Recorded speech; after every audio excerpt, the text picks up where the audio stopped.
ये एक ओवरसाइट और एक जवाबदेही तय करने के लिए लोगों को हमने यहाँ इकट्ठा किया दिल्ली में, और आप मानेंगे लाखों लोग यहाँ पर आए क्योंकि उनके जहन में सवाल उठ गया कि ये जो इलेक्शन प्रोसेस है, जो हमारी सबसे बड़ी अमानत है, मतदान का अधिकार और मतदान, हमारा वोट में नाम है कि नहीं, हमारा वोट डल रहा है कि नहीं, हमारी वोट गिनती हो रही है नहीं, उस पूरे में एक ट्रांसपेरेंसी आनी चाहिए। तो इस आह्वान को लेकर हम लोगों ने आयोजन किया था और बड़ी संख्या में लोग आए।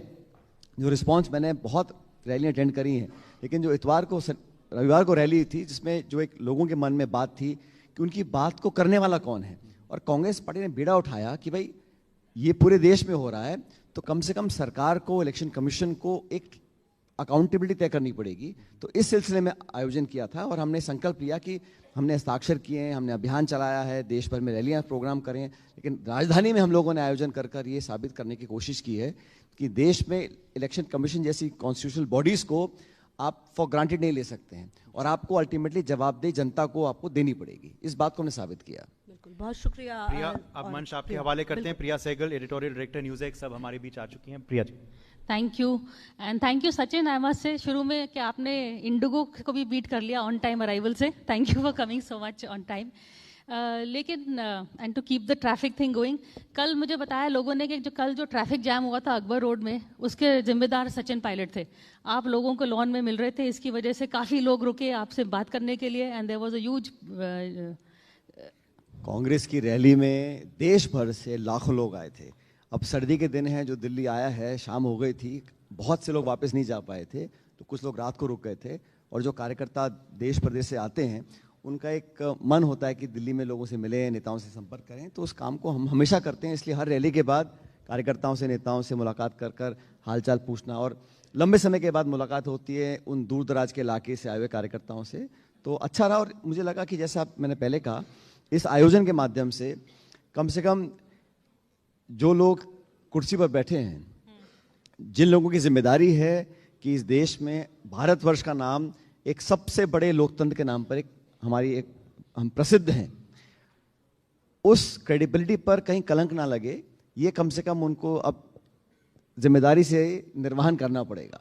और ये मैं बताऊं, हम SIR और ये जो इलेक्शन कमीशन वगैरह के बारे में आज से पहले कभी किसी ने सवाल नहीं उठाया, क्योंकि जब डॉक्यूमेंट सामने आ रहे हैं, गड़बड़ियां दिख रही हैं, एक मकान में 200-300 लोग दिख रहे हैं जो जिंदा हैं, उनको मरा हुआ दिखा रहे हैं, नाम अगर कट रहे हैं, तो हमारी एक जिम्मेदारी बनती है कि सवाल को उठाया जाए। और मुझे खेद है कि इलेक्शन कमीशन ने आज तक भी कोई भी स्पष्टीकरण या कोई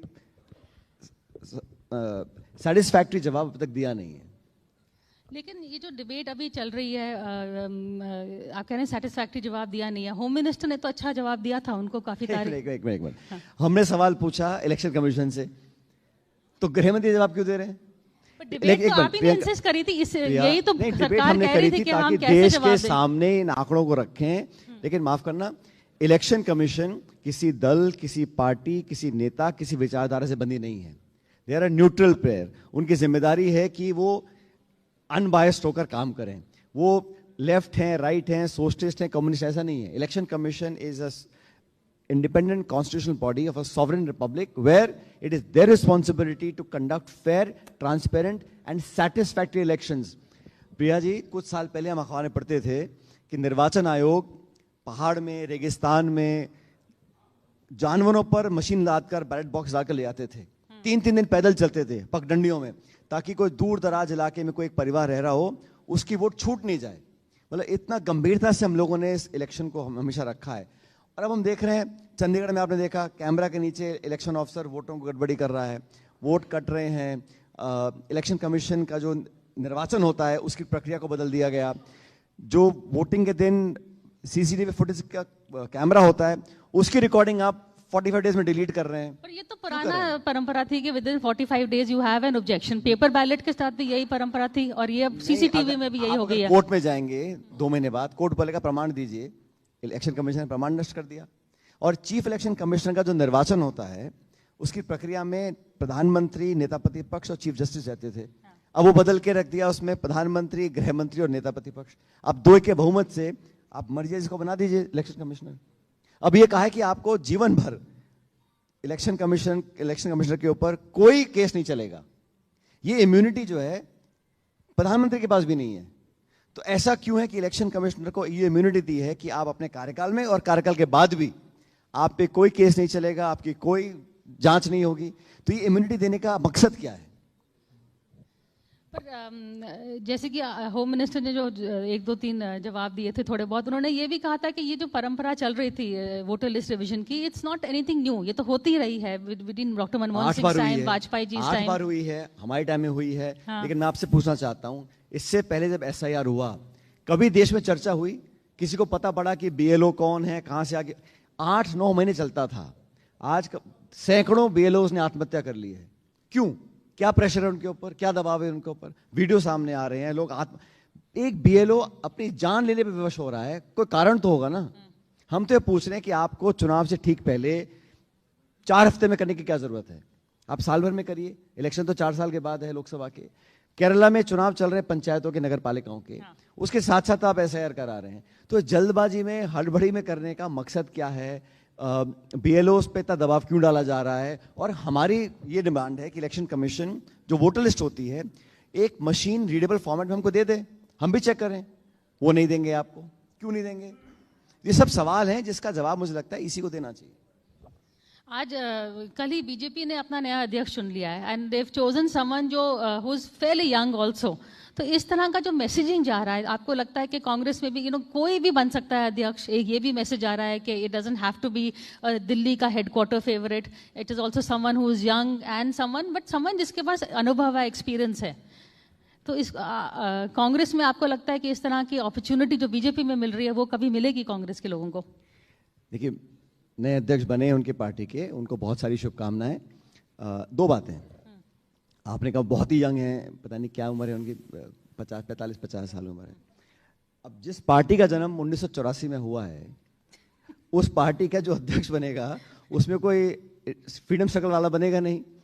अब मल्लिकार्जुन खड़गे साहब सन 57 से चुनाव लड़ रहे हैं कांग्रेस पार्टी से, तो एक तो वो गैप है कि हमारी पार्टी 140 साल पुरानी है, 135 साल पुरानी है। एक दूसरा, हमारे यहाँ इलेक्शन हुआ तो खड़गे साहब ने नामांकन भरा, शशि थरूर ने नामांकन भरा, 2 लोग चुनाव लड़े। देश की प्रत्येक राजधानी में बैलेट बॉक्स रखे गए, हम लोगों ने वोट कास्ट किए और खड़गे साहब को अधिक वोट मिले, वो चुनाव जीत गए। ठीक है। अब जो बीजेपी के अध्यक्ष का चुनाव हुआ है, मुझे पता नहीं किसने अप्लाई किया, नामांकन किसने किया, वोट किसने किया, नॉमिनेट किसने किया, इलेक्ट किसने किया, लेकिन घोषणा हो गई। तो आप ये डिफरेंस देखिए। अच्छी बात है उनके जो अध्यक्ष बने, मैं जानता नहीं उनको कौन है, मेरी शुभकामनाएं। लेकिन जो प्रोसेस है, कम से कम हमारी पार्टी में एक चुनाव हुआ, एक प्रोसेस हुआ, एक बंदा हारा, एक बंदा जीत गया, और जो हारे जो जीते वो सब मैंने वोट डाला उसके अंदर, हमारे वोट से हार जीत हुई है। तो इस प्रोसेस को तो कम से कम हमको अप्रिशिएट करना चाहिए। और हमारे जो अध्यक्ष हैं वो एक निर्वाचित मॉरल अथॉरिटी के अध्यक्ष हैं, जिन्होंने लंबे अरसे से काम किया और हमारे वोट से अध्यक्ष बने हैं। और जो बेचारे हारे थे उनका क्या हाल हुआ? उनके बाद तो he is been totally sideline हो गया कि वो बीजेपी से फ्लर्ट कर रहे हैं। भाई वो 4थी बार के सांसद हैं, हमारी स्टैंडिंग कमेटी के चेयरमैन हैं, कांग्रेस वर्किंग कमेटी के सदस्य हैं। लेकिन उनको जब कैंपेनिंग के लिए नहीं बुलाया गया, उसके बाद पार्लियामेंट में बोलने नहीं दिया, उसके बाद उनको भी बिल्कुल ही चुपचाप कर दिया ना आपने। पार्लियामेंट में जो बोलने नहीं दे, तो स्पीकर बोलने नहीं देते। पहली बात तो जो भाजपा के स्पीकर हैं, पिछले टर्म में 140 सांसदों को सस्पेंड कर दिया और टाइम कम मिलते, लेकिन हर एक को छूटे बोलने की। इंटरनली भी कांग्रेस में वही कर रहे हैं ना, कहीं लोगों को बोलने दे रहे हैं, कहीं लोगों को बोलने नहीं दे रहे हैं, अपने ही कांग्रेस। ऐसा नहीं है, जिसको जो बोलना है कांग्रेस में विपक्ष के आधार जितना हमको समय मिलता है सबको बोलने का मौका मिलता है। बात ये आपने कहा कंपैरिजन कर रही थी आप भाजपा और कांग्रेस में, तो दोनों पार्टियों का अलग अलग काम करने का तरीका है। ये बात सच है कि बीजेपी ने पिछले 3 चुनाव जीते हैं, हम चुनाव नहीं जीत पाए, लेकिन कांग्रेस पार्टी का जो विचारधारा और समर्थक और प्रशंसक हैं, मुझे लगता है कि वो पैन इंडिया, अगर कोई भी दल है जो नेशनली भाजपा को चुनौती दे सकता है एट अ नेशनल लेवल, वो कांग्रेस है। हमारे गठबंधन के तमाम साथी हमारे साथ काम करते हैं, लेकिन ये स्वाभाविक सी बात है कि पुरानी पार्टी जिसका केरला से कश्मीर तक हर जगह हमारा एक वोट बेस है, हमारा कार्यकर्ता हैं, तो पैन इंडिया लेवल पर इंडिया अलायंस बहुत स्ट्रांग है, लेकिन कांग्रेस वो दल है जो भाजपा को चुनौती देकर हरा सकता है। पर एक तरह से जो आपका जो नैरेटिव चल रहा है Sachin, lot of people are saying कि कांग्रेस जो इश्यूज उठा रही है गलत नहीं है, चाहे वो कोविड के ऊपर हो, चाइना घुसपैठिया जब चाइना के लोग आए थे अंदर, और इकोनॉमी के ऊपर, लेकिन समहाउ ये मुद्दा पकड़ नहीं रहा है, people are not buying it.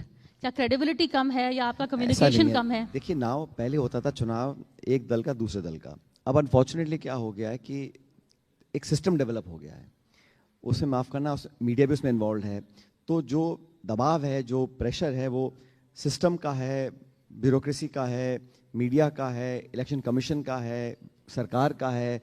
अब आप एक उदाहरण ले लीजिए फंडिंग का। सुप्रीम कोर्ट ने कहा कि इलेक्टोरल बॉन्ड्स आर इलीगल, कहा ना, उसके बावजूद भी भाजपा के खाते में उसी इलेक्टोरल बॉन्ड से 10,000 करोड़ रुपए पड़े हुए हैं। चुनाव से ठीक पहले भारत सरकार ने कांग्रेस पार्टी के खाते सीज कर दिए, खाते सीज कर दिए। मतलब लेवल प्लेइंग फील्ड कहां पर है? ठीक है, सरकार में जब पार्टी होती है तो चंदा ज्यादा मिलता है, मैं भी मानता हूं इस बात को।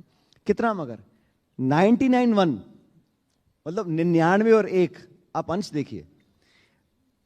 इलेक्टोरल फंड्स बॉन्ड से मिले, सुप्रीम कोर्ट ने कहा गलत है, बावजूद उसके पैसा बीजेपी के खाते में पड़ा हुआ है। भारतीय जनता पार्टी ने जो कलेक्शन किया पैसे का, हमने देख लिया, 99-1 का अनुपात है। और कांग्रेस पार्टी के आप खाते से, हमें सुप्रीम कोर्ट जाना पड़ा अपने खातों से पैसे विड्रॉ करने के लिए, चुनाव लड़ने के लिए। तो मैं कह रहा हूं कि ये जो चुनाव हो गया है, it is not just one party against the other, they are using all the resources at the disposal. पूरी ताकत, पूरा आक्रमण, इलेक्शन ईडी हो, सीबीआई हो, इनकम टैक्स हो, पुलिस हो, मीडिया हो, सबका। एक तो होता है यूज, एक होता है मिसयूज। मिसयूज भाई, यूज भी कर लो तो मैं चलो कोई बात नहीं, सरकार में अब यूज करिएगा, लेकिन मिसयूज और उसका शोषण कर कर इतना दबाव विपक्ष बनाया जा रहा है कि चुनाव लड़ना जो पहले होता था, आज वो हालात नहीं है। लेकिन बावजूद उसके कांग्रेस पार्टी अपने वादे पर प्रतिबद्ध है। हम लोगों ने जो इश्यूज रेज किए हैं, मैं मानता हूं कि देश में आज सबसे बड़ा जो इशू है वो बेरोजगारी का है, और जो खाई बढ़ गई है अमीर गरीब की, ये भयंकर चिंताजनक का विषय। इतना आसान नहीं है। हमें लगता है कि बड़े बड़े ऐड आ रहे हैं, निवेश हो रहा है, लेकिन गांव देहात में जो हालात पैदा हुए हैं, जो किसानों पे आज बीत रही है, उसके कोई विवरण नहीं कर सकता। तो उन इश्यूज को लेकर कांग्रेस पार्टी स्ट्रगल कर रही है, लेकिन मल्टीपल इश्यूज होते हैं। आज SIR का इशू है, महंगाई का इशू है, बेरोजगारी का इशू है, लेकिन चर्चा किस बात पर होती है? वंदे मातरम हो रही है, नेहरू जी ने ये नहीं किया, मनमोहन सिंह जी ने ये नहीं किया। अरे 11 साल से आप सरकार में हैं, आप कब तक आप पंडित नेहरू को और मनमोहन सिंह जी को, राजीव जी को कोसते रहेंगे? अपना भी तो आपको जवाब देना पड़ेगा। तो इन सबको लेकर हम जनता के बीच में जा रहे हैं। लेकिन प्रॉब्लम कांग्रेस का ये भी है, जैसे कि आपने बिहार में बहुत अच्छी शुरुआत करी SIR को लेके, लेकिन जब चुनाव आगे बढ़ता है तो फिर लोगों की जो इश्यूज होती हैं, जैसे आपने गिनाई है, रोजगार की, एम्प्लॉयमेंट की, एजुकेशन की, ये सब इश्यूज कांग्रेस, या तो आपके लीडर भी गायब थे और कांग्रेस ने इसको आगे तक नहीं बढ़ाया। सो शुरू आप अच्छा करते हैं, फिर बीच में कुछ गड़बड़ हो जाती है। अभी आप सब यहाँ बैठे हैं, कांग्रेस के बिहार के परिणाम की चर्चा होती है, होनी भी चाहिए, लेकिन कभी आपने चर्चा करी है कि जब बीजेपी चुनाव लड़ती है तमिलनाडु में, उनके 0 सीट आती हैं, केरल में लड़ती हैं 0 सीट आती हैं। मतलब हमारा जो परिणाम आया हमने देख लिया, और हम बहुत चिंतित हैं कि हमारा जो परफॉर्मेंस था। लेकिन प्रिया जी, जो वोट शेयर था हमारा गठबंधन का, उस बहुत कमी उसमें नहीं हुई है। हमारा वोट पिछले उतना ही है, लेकिन क्योंकि फर्स्ट पास द पोस्ट होता है, तो बीजेपी का स्ट्राइक रेट 92% है।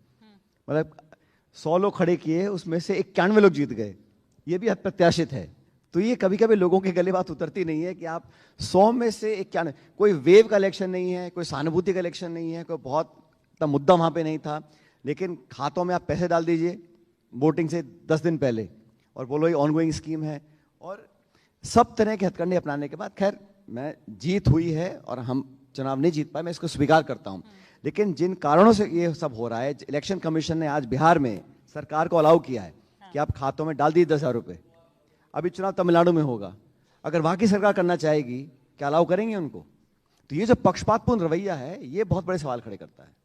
लेकिन ये जो वेलफेयर पॉलिटिक्स का जो शुरू हो रहा है कि चाहे चुनाव के पहले 10,000 दे दिए, ये तो कांग्रेस और सहयोगी ने भी कहा है, they are just doing it better, या उनकी सरकार है तो वो दे सकते हैं, आप सिर्फ मैनिफेस्टो में वादे कर सकते हैं, लेकिन कर तो सभी रहे हैं। रिया, कोई भी सरकार, कोई पार्टी हो, ये तो ऑब्वियसली वेलफेयर तो हमें कर रही है। हम राजनीति क्यों कर रहे हैं? जन कल्याण के लिए कर रहे हैं। लेकिन मैं कह रहा हूं, एक आचरण है, एक मर्यादा है। इलेक्शन घोषित हो चुके हैं, कोड ऑफ कंडक्ट लगा हुआ है, चुनाव 12 दिन बाद वोट पड़ेंगे, उस समय आप ये कहें कि ये पहली किस्त है आपके खाते में जा रही है, अगर सरकार रिपीट नहीं हुई तो सेकंड किस्त नहीं मिलेगी। और बिहार जैसे राज्य में जहां व्यापक गरीबी है, वहां किसी महिला के खाते में डाल दीजिए कि ये शुरुआत है, अभी 2 किस्त और आएंगी, तो प्रभावित नहीं करेगा उसको। आप मीडिया वाले 2 दिन पहले सब बोलते हैं कोई कैंपेन नहीं करेगा, वोटिंग से 2 दिन पहले, लेकिन वोटिंग से 12 दिन पहले आप खातों में पैसे डाल दीजिए इस वादे के साथ कि ये पहली किस्त है और 2 किस्त मिलेंगे अगर रिपीट हो जाए। तो वेलफेयर पॉलिटिक्स की एक सीमा होती है और पॉलिटिकल पार्टीज का एक मर्यादा और एक कॉन्शियस होता है कि आप वादे करें, उस पर डिलीवर करें। लेकिन ये नहीं है कि आप 20 साल से नीतीश जी मुख्यमंत्री हैं, अब तक तो नहीं किया उन्होंने, पोलिंग से 10 दिन पहले कर रहे हैं। दूसरी बात, हमारी बिहार की बहनों और बेटियों को आपने पैसा दिया, बहुत अच्छी बात है, चलिए, लेकिन राजस्थान के बहन बेटियों ने क्या कमी है? राजस्थान की हमारी माँ बहनें हैं, उनके खाते में क्यों नहीं पैसे डाल रहे आप 10,000 रुपए? मैं बताता हूं, क्योंकि वो चुनाव नहीं है, वहां चुनाव 3 साल के बाद होगा, तो वहां डालेंगे। तो ये selective distribution of money officially and unofficially, election commission आंख बंद करके बैठा हुआ है, ये हमको आपत्ति है। अभी मैंने लीडरशिप की बात करी तो एक हम पैटर्न देख रहे हैं हर स्टेट में कांग्रेस के साथ। आपके साथ हुआ इन राजस्थान, आपका और अशोक गहलोत के साथ, सिंधिया एंड दिग्विजय सिंह जी, अभी डीके शिव कुमार एंड सिद्धरमैया जी। सो ये छत्तीसगढ़ में भी हुआ। ये कांग्रेस ये cut and paste her state में क्यों कर रही है? कुछ इसमें सोल्यूशन नहीं निकल सकता? सोल्यूशन तो एक ही है कि हमको चुनाव जीतना है, अंत का वो सोल्यूशन है। जब जीतते हैं तो फिर ये रोड ब्लॉक आ जाता है। नहीं, रोड ब्लॉक क्या है इसमें? देखो, हर व्यक्ति की अपनी बात करने, लेकिन चाहे शिव कुमार जी हों चाहे मुख्यमंत्री हों, किसी भी व्यक्ति ने ऐसा नहीं कहा कि हमें पार्टी का जो निर्णय होगा वो अस्वीकार्य होगा। अपनी बात रखी है, बोली है, कुछ मीडिया में बोला होगा, लेकिन अंत में सबने कहा कि हमारा लक्ष्य चुनाव जीतना है और पार्टी का जो निर्णय होगा उससे सब लोग उस पर अमल करेंगे। तो ये तो मैं समझता हूँ हमारे यहाँ कम से कम बात कर सकते हैं, बोल सकते हैं। किसी और दल में ऐसा नहीं है। हाँ, आप कहेंगे कि इससे नुकसान होता है, लेकिन अंत में मुझे लग रहा है कि सब बैठकर अपना समझौता कर कर आगे बढ़ेंगे और अल्टीमेटली हमें चुनाव जीतना है, उस उद्देश्य के साथ काम करेंगे सब लोग। ऐसा नहीं है कि जब चुनाव जीत जाती है Congress, you don't know how to manage your wins also. Defeat तो अलग बात है, बट जीतने के बाद ही आपकी प्रॉब्लम शुरू होती है। एक सॉर्ट से आप एकजुट लेके लड़ते हैं, उसके बाद किसी आप सबको वादा कर दिया होता है, फिर ये 2.5 साल का तो कभी चलता नहीं है। इट्स जस्ट अ चुनावी दिस थिंग जो आपको दे देते हैं। देखिए, ये जो स्पेकुलेशन है मैं इस पर नहीं बोलूंगा, लेकिन आपने कहा जीत को मैनेज नहीं कर पाते हैं। आप यहाँ दिल्ली में देख लीजिए, शीला जी चुनाव जीती और 3 बार लगातार ये सरकार रिपीट हुई। असम में गोगे साहब सीएम थे तो लगातार 3 बार वो सीएम बने। हरियाणा में हम लोगों ने अपने आप को रिपीट किया। राजशेखर रेड्डी जी मुख्यमंत्री आंध्र प्रदेश के थे, 2 बार मुख्यमंत्री बने। तो ऐसा नहीं है कि कांग्रेस पार्टी गवर्नमेंट रिपीट नहीं करती है। आई थिंक सोनिया गांधी की कांग्रेस मैनेज कर सकती थी, राहुल गांधी की कांग्रेस वही नहीं कांग्रेस कर सकती है। कांग्रेस में अध्यक्ष और अब मैं पदाधिकारी आज हूं, पहले नहीं था, लेकिन पार्टी वही है, सोच वही है, कार्यकर्ता वही है। तो कहना गलत होगा कि तब की है। ठीक है, समय के साथ सब परिवर्तित होता है और होना भी चाहिए, क्योंकि अपने आप को अगर अडेप्ट नहीं करेंगे, आज की जो डिमांड्स हैं, आज की जो उम्मीदें आकांक्षा लोगों की हैं, अगर उसको हम नज़रअंदाज करेंगे तो हमें नुकसान होगा। तो अभी जो नई जनरेशन है, जो आज एक अलग तरह का भारत निर्मित हो गया, आज से 30 साल पहले ऐसा नहीं था। आज जो लोगों की उम्मीद एक्सपेक्टेशंस हैं, उसके अनुरूप हमको काम करना चाहिए। और हर पॉलिटिकल पार्टी को we are a mirror and reflection of society. तो लोगों के आज क्या दुख दर्द हैं, क्या उनके एम्बिशंस हैं, उसको हम अपने जहन में रखकर आगे बढ़ेंगे, वो हर पॉलिटिकल पार्टी को करना चाहिए। हु डू थिंक इनके पास टफर फाइट थी, आपके डीके शिव कुमार, सिंधिया या सिंधियो? क्या क्वेश्चन है आपका? किनके पास ज्यादा टफर फाइट थी with in your own party? और हु आर द टफर? कोई फाइट नहीं होती है इसमें। फाइट ही थी सचिन, ऐसा नहीं है, फाइट नहीं होती है। कभी कभी काम करने के तरीके अलग होते हैं। कभी कभी आई फील कि हमें चुनाव जीतने के लिए फला चीज करनी चाहिए, किसी और की राय हो सकती है, लेकिन बैठकर खुले मंच पर चर्चा भी हम लोग पार्टी के अंदर करते हैं। Ultimately we decide what is to be done within the party. लेकिन मैंने कहा ना, लक्ष्य क्या है? लक्ष्य ये कि हम लोग अल्टीमेटली चुनाव जीतें। और देखिए, ये राजनीति है, जो जीता वही सिकंदर। अब हारने के बाद आप कुछ मर्जी बोलिए, लेकिन अल्टीमेटली जीतना है। और हम कम से कम एक परंपराओं के आधार पर, ट्रेडिशंस के आधार पर, कानून के आधार पर, संविधान के आधार पर चुनाव लड़के जीत रहे हैं। अनफॉर्चुनेटली जो सत्ता में बैठे हैं उन्हें कोई फर्क नहीं पड़ता, आप कुछ मर्जी करो मत करो, उनको जीत से मतलब है। शाम दाम दंड भेद जो करना है करके चुनाव जीतो। और ये अनफॉर्चुनेटली एक नया नॉर्म बन गया है देश में। अच्छा, आपके इंडिया अलायंस के हु वुड यू से आपके सबसे 3 स्ट्रॉन्गेस्ट सहयोगीज हैं जो आपके साथ हमेशा रहते हैं? ऐसे नहीं कर सकते। एक परिवार में जो सब लोग हैं बराबर के हैं, कोई छोटा बड़ा नहीं होता। लेकिन इंडिया अलायंस का लोग बार बार भूल जाते हैं कि जिन लोगों ने कहा था कि 400 पार, वो अटक गए 240 पे। और एनडीए का संख्या बल 292 है आज देश में, और इंडिया गठबंधन का 234 है। तो जो अंतर है वो बहुत अधिक नहीं है। ऐसा प्रतीत होता है कि बहुत ज़्यादा प्रचंड बहुमत है और एक तरफा सरकार, 2 बैसाखी पे सरकार चल रही है और एक खंडित जनादेश था, ये एक फुल मेजोरिटी सरकार नहीं है। लेकिन आपने बहुत जैसे आपने कहा कि आपने 400 पार रोक दिया, लेकिन आपने बहुत जश्न मनाया था कि कांग्रेस अब 100 सीट हो गई है, 3 डिजिट पे आ गई है। अब एक और 100 का आंकड़ा आ रहा है, जैसे कि राहुल गांधी अपनी 100th डिफीट चौक अप करने वाले हैं, तो इसको कैसे आप लेंगे? आप डिफीट की बात करती हैं और मैं हर हार को बड़ी विनम्रता से स्वीकार करता हूं, लेकिन जैसे मैं रिपीट कर रहा हूं कि 2024 के चुनाव में जब सब लोगों ने कहा था कि, आपने भी कहा मीडिया ने कि 300 400, कोई तो 500 बोल रहे थे, लेकिन अल्टीमेटली वो 240 पे अगर रोकने का काम किया तो उसमें काफ़ी हद तक उसका जो क्रेडिट है वो कांग्रेस पार्टी के लीडरशिप को जाता है, क्योंकि हम लोगों ने यात्राएं करी, भारत जोड़ो यात्रा करी, देश में एक जागरूकता पैदा करी कि संवैधानिक संस्थाओं को खतरा है, संविधान को इटसेल्फ कुछ लोग चुनौती दे रहे हैं। इन सब बातों को लोगों ने एक्सेप्ट किया और संख्या बल कांग्रेस का 50 के आसपास था, 100 पे पहुंच गया। तो उस बात को साल भी नहीं हुआ है, 1.25 साल हुआ है, लेकिन ये जो रिजल्ट था ये पब्लिक का नेशनल एक व्यू पॉइंट सामने आया।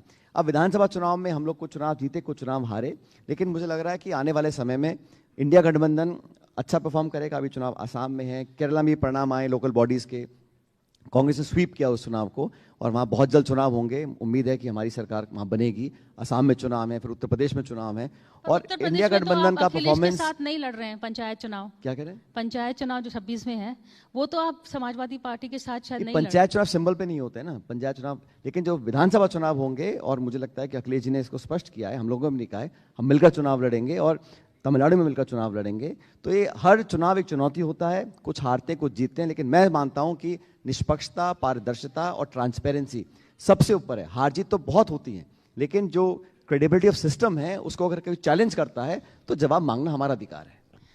Thank you Sachin ji. Last question, अगर हम अगले मंच में आपको बुलाएं विद वन सीनियर लीडर, तो मैं वो सीनियर लीडर कांग्रेस का किसको बुलाऊं? दिग्विजय सिंह जी को बुलाऊं, अशोक गहलोत को बुलाऊं, सिद्धारमैया को बुलाऊं? आप सभी को बुला लो, मुझे लगता बढ़िया होगा। वो तीनों